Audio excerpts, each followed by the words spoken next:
है देश के उन गद्दारों की जिन्होंने हमारे देश की रोटी खा करके पाकिस्तान के लिए जासूसी की है। भारत ने पाकिस्तान को पूरी तरीके से पीट दिया है, लेकिन अब उन पर शिकंजा कसा जा रहा है जिन्होंने देश के साथ गद्दारी की है। और ये बड़ी जानकारी आपको देती हूं कि इस जासूसी के आरोप में फेमस यूट्यूबर ज्योति मल्होत्रा की गिरफ्तारी भी हो गई है। बड़ी कामयाबी हाथ सुरक्षा एजेंसियों की लगी है। देखिए,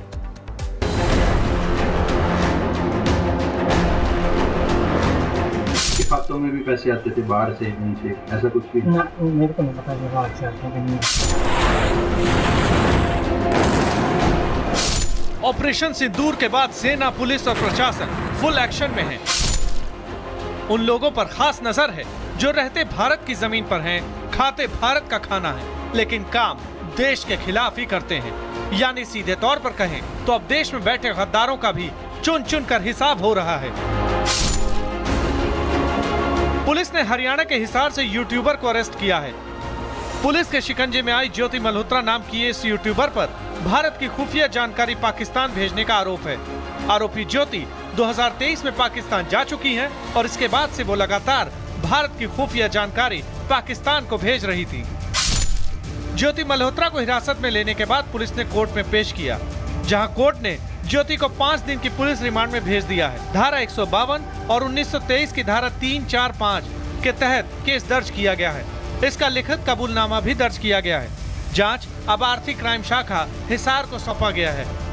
हमने इनपुट के आधार पर ज्योति रानी पुत्री हरीश कुमार आरओ अग्रसेंस एक्सटेंशन हिसार को ऑफिशियल सीक्रेट एक्ट और 152 बीएनएस के अंतर्गत अरेस्ट किया है। इसके पास प्राप्त मोबाइल और लैपटॉप से हमें कुछ संदिग्ध सामग्री प्राप्त हुई है। इसको हमने 5 दिन की रिमांड पे लिया है, पूछताछ जारी है। यह लगातार पाकिस्तानी नागरिक के संपर्क में थी, उसके बारे में इससे पूछताछ की जाएगी। पाक हाई कमीशन में डिनर, भारत के खिलाफ साजिश रच रहे पाक कर्मचारियों से संपर्क, तमाम सबूत जासूसी कर रही ज्योति की पोल खोल रहे हैं। लेकिन पुलिस की पूछताछ और एफआईआर में ज्योति को लेकर जो खुलासे हुए हैं वो और भी ज्यादा चौंकाने वाले हैं। पाकिस्तान यात्रा के दौरान आईएसआई के एजेंट से ज्योति के संबंध बने। पाकिस्तान से लौटने के बाद ज्योति ने जासूसी का कारोबार फैलाया, हरियाणा और पंजाब के अलग अलग हिस्सों से जुड़ी। इसके बाद ज्योति 2 बार पाकिस्तान की यात्रा पर गई। पाक में दानिश के जानकार ने रुकने घूमने की व्यवस्था की। दानिश के जानकार ने पाक इंटेलिजेंस के अधिकारियों से मिलवाया। भारत आने पर व्हाट्सएप, स्नैप और टेलीग्राम के जरिए संपर्क में रही। सोशल मीडिया प्लेटफॉर्म के जरिए देश की गोपनीय सूचनाएं भी भेजी। इस दौरान वो पाकिस्तान को लगातार खुफिया जानकारियां शेयर भी करती रही। मेरे को फंसाने के चक्कर में मेरे कोर्ट के पैसे लगेंगे, लग जाएंगे। ज्योति के कितने बैंक खाते हैं? 1 या 2 के खातों में भी पैसे आते थे बाहर से, उनसे ऐसा कुछ भी ना, मेरे को नहीं पता ये बाहर से आते हैं कि नहीं आते। हिसार की रहने वाली ज्योति मल्होत्रा ट्रैवल विद JO1 के नाम से यूट्यूब पेज चलाती हैं। इसी नाम से उसका इंस्टा पेज भी है। इंस्टा पर 1,32,000 से ज्यादा फॉलोअर हैं। वहीं यूट्यूब पर ये आंकड़े 3,77,000 तक हैं। फिलहाल पुलिस पूरे मामले की छानबीन कर रही है। अब उसे 22 मई को दोबारा कोर्ट में पेश किया जाएगा। Bureau report, Republic Bharat. देखिए, ज्योति मल्होत्रा अकेली ऐसी जासूस नहीं है। हमारे देश में और भी कई ऐसे गद्दार हैं। खबर मिल रही है कि हरियाणा, पंजाब से लेकर के असम तक ऐसे कई लोगों की गिरफ्तारी की जा चुकी है और ऐसे और लोगों की पहचान की जा रही है जो कि खाते तो भारत में है और उसके बाद छेद भी उसी थाली में करते हैं। रिपोर्ट इससे जुड़ी आपको बताते हैं।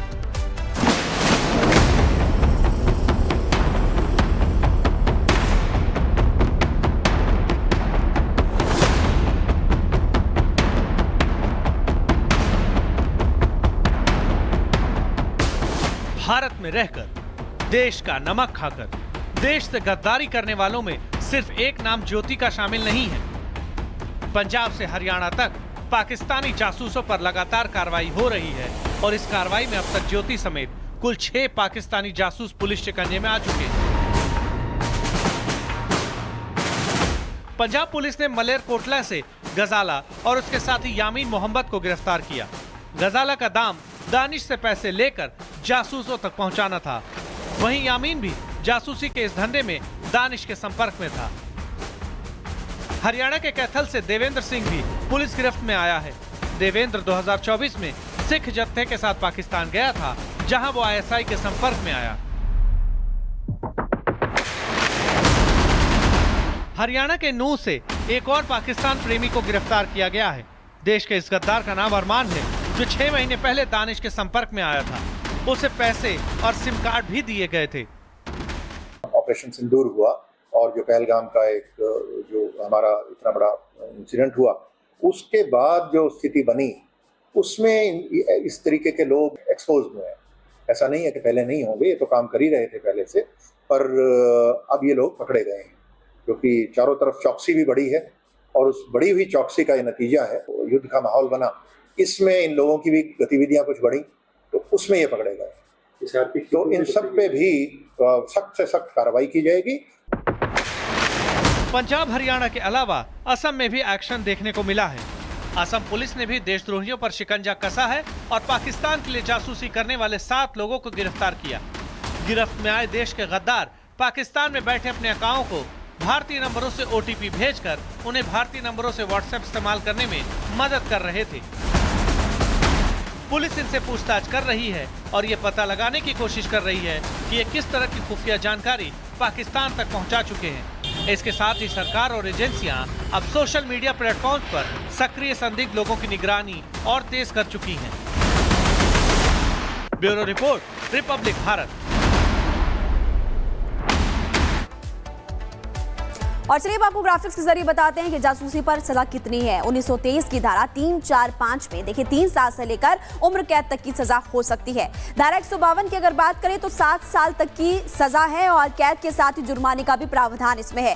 धारा 152 के तहत आजीवन कारावास की भी सजा का प्रावधान रखा हुआ है। ज्योति मल्होत्रा मामले में इन दोनों धाराओं में केस दर्ज किया जा चुका है, उससे पूछताछ की जा रही है और लोगों की भी गिरफ्तारी की जा चुकी है। इसी के तहत आप अंदाजा लगा सकते हैं कि कितनी सजा हो सकती है।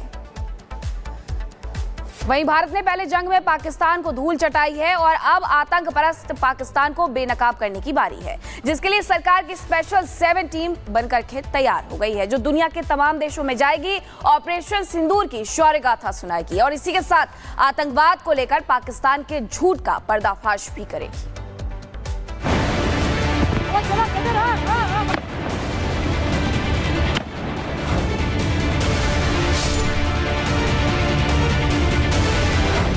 स्पेशल 7 तैयार, हर दल भागीदार। आतंक का हिसाब अब पाक होगा बेनकाब। पहलगाम हमले के बाद आतंकियों का सफाया और पाकिस्तान की कमर तोड़ने के बाद अब पाकिस्तान के प्रोपेगेंडा की पोल खोलने की बारी आ गई है और इसके लिए मोदी की स्पेशल 7 टीम बनकर तैयार है। जी हां, अब आतंकवाद के खिलाफ भारत की डिप्लोमेटिक स्ट्राइक का वक्त आ गया है, जिसकी गूंज सिर्फ हिंदुस्तान और पाकिस्तान में नहीं बल्कि दुनिया के कई देशों में सुनाई देगी। दरअसल भारत सरकार ने पहलगाम आतंकी हमले और ऑपरेशन सिंदूर के बाद अंतर्राष्ट्रीय स्तर पर अपनी स्थिति को स्पष्ट करने के लिए 7 बहुदलीय प्रतिनिधिमंडल विदेश भेजने की योजना बनाई है, जिसमें पक्ष से लेकर विपक्ष तक के सांसदों और नेताओं को शामिल किया गया है। इसका मकसद दुनिया के सामने ऑपरेशन सिंदूर का शौर्य बताने, जीरो टॉलरेंस फॉर टेररिज्म का संदेश देने और आतंकवाद के खिलाफ वैश्विक समर्थन जुटाने की है। आइए आपको बताते हैं कि सरकार ने जो 7 प्रतिनिधि मंडल बनाए हैं उसकी कमान किसे सौंपी गई है और वो किन देशों का दौरा करेंगे। ग्रुप 1 की अगुवाई बीजेपी सांसद बैजयंत पांडा करेंगे और ये ग्रुप सऊदी अरब, कुवैत, बहरीन और अल्जीरिया के दौरे पर जाएगा। ग्रुप 2 का नेतृत्व बीजेपी सांसद रविशंकर प्रसाद करने वाले हैं, जो अपने ग्रुप को लेकर यूके, फ्रांस, जर्मनी, यूरोपीय संघ, इटली और डेनमार्क जाएंगे। ग्रुप 3 की कमान जेडीयू सांसद संजय कुमार झा को सौंपी गई है, जिनको अपनी टीम के साथ Indonesia, Malaysia, south Korea, Japan और सिंगापुर जाना है। ग्रुप 4 की अगुवाई शिवसेना सांसद श्रीकांत शिंदे करेंगे, जिनको यूएई, लाइबेरिया, कांगो और सिएरा लियोन भेजने की योजना है। ग्रुप 5 का नेतृत्व कांग्रेस सांसद शशि थरूर करेंगे, जिनको अमेरिका, पनामा, कनाडा, ब्राजील और कोलंबिया जाने की जिम्मेदारी सौंपी गई है। वहीं डीएम के सांसद कनिमोझी